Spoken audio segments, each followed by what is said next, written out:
நீ தீமையினாலே வெல்லப்படாமல் தீமையை நன்மையினாலே வெல்லு. ரோமர் 12வது அதிகாரம் 21வது வசனம். பழிவாங்கும் எண்ணம் நம்மையே அழித்துவிடும் என்பதற்கு ஆரோன் புர் என்பவர் மிகச்சிறந்த எடுத்துக்காட்டு. ஆரோன் புர் அமெரிக்க தேசத்தின் 3வது துணை ஜனாதிபதியாக இருந்தவர். ஆரோன் புருக்கு அரசியல் எதிரியாக விளங்கியவர் அலெக்சாண்டர் ஹாமில்டன்.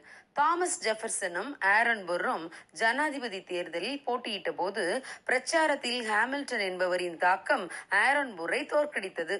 அதன் பிறகு நியூயார்க் கவர்னர் தேர்தலில் ஆரோன் புர் போட்டியிட்ட போதும் ஹாமில்டனின் பிரச்சாரம் ஆரோன் புர்ரை தோற்கடித்தது. எனவே அலெக்சாண்டர் ஹாமில்டன் மீது ஆரோன் புர்ருக்கு மிகுந்த கோபமும் எரிச்சலும் உண்டது. எனவே ஹாமில்டனின் கதையை முடித்துவிட வேண்டும் என்று ஆரோன் புர் நினைத்தார்.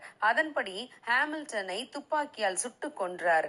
அரசியல் எதிரி அழிந்து போனான். இனி தனக்கு எதிராக செயல்பட யாருமே இருக்க முடியாது, இனி நமக்குத்தான் எப்போதுமே வெற்றி என்று அவர் நினைத்தார். ஆனால் அந்த துப்பாக்கி ஆரோன் புரின் அரசியல் வாழ்க்கையே முற்றிலும் முடக்கி போட்டது. பிற்காலத்தில் ஆரோன் புர் மனம் வருந்தினார். ஹாமில்டனையும் அழித்திருக்க வேண்டாம், நானும் அரசியலில் அழிந்து போயிருக்க வேண்டாம். சற்று புத்தியாய் நிதானமாய் நடந்திருந்தால் இந்த பெரிய உலகில் 2 பேருமே நன்றாய் வாழ்ந்திருக்க முடியும் என்று மனம் வருந்தினார். ஆம் பிரியமானவர்களே, பழிவாங்கும் எண்ணம் நாம் ஒருவருக்குள்ளும் இருக்கக்கூடாது. இந்த எண்ணத்தோடு நாம் வாழ்ந்தால் அது நம்முடைய வாழ்க்கையையே முடக்கி போட்டுவிடும்.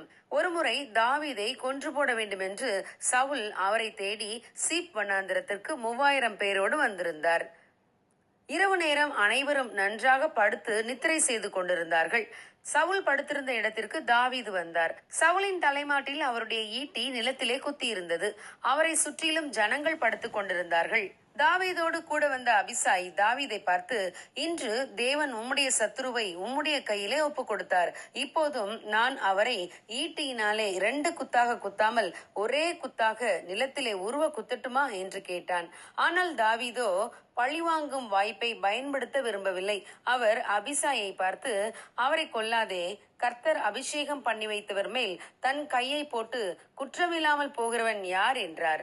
மேலும் தாவீது, கர்த்தர் அவரை அடித்து அல்லது அவருடைய காலம் வந்து அவர் மரித்து அல்லது அவர் யுத்தத்திற்கு போய் மாண்டால் ஒழிய நான் என் கையை கர்த்தர் அபிஷேகம் பண்ணுவித்தவர் மேல் போடாதபடிக்கு கர்த்தர் என்னை காக்க கடவர் என்று சொல்லி அவர் தலைமாட்டில் இருந்த ஈட்டியையும் தண்ணீர் செம்பையும் மட்டும் எடுத்து கொண்டு போனார். பின்பு தாவீது தூரத்திலே இருக்கிற மலையின் கொடுமுடியிலே ஏறி நின்று அப்னேரை கூப்பிட்டு, நீர் வீரன் அல்லவா?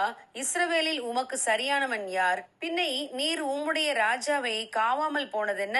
ஜனத்தில் ஒருவன் உம்முடைய ஆண்டவனாகிய ராஜாவை கொல்லும்படி வந்திருந்தானே, ராஜாவின் தலைமாட்டில் இருந்த ஈட்டியையும் தண்ணீர் செம்பையும் எங்கே என்று கேட்டான். உடனே சவுல் விழித்து கொண்டார். அவர் தாவீதின் சத்தத்தை அறிந்து, என் குமாரனாகிய தாவீதே, இது உன் சத்தம் அல்லவா என்றார். தாவீது, ஆம், இது என் சத்தம்தான்.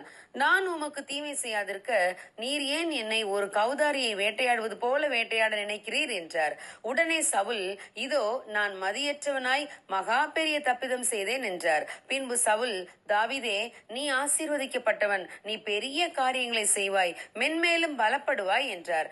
ஆம் பிரியமானவர்களே, பழி வாங்குகிறவர்கள் முடங்கி போவார்கள், மன்னிக்கிறவர்கள் பெரிய காரியங்களை செய்வார்கள், மென்மேலும் பலப்படுவார்கள். ஆகவே நம்மை சீர்தூக்கி பார்ப்போம். பழி வாங்கும் தருணத்தை பயன்படுத்தி இருக்கிறோமா அல்லது மன்னித்திருக்கிறோமா? நாம் மன்னித்திருந்தால் பரமபிதா நம்மை மென்மேலும் பலப்படுத்துவார். நாம் ஒருபோதும் தாழ்ந்து போக மாட்டோம்.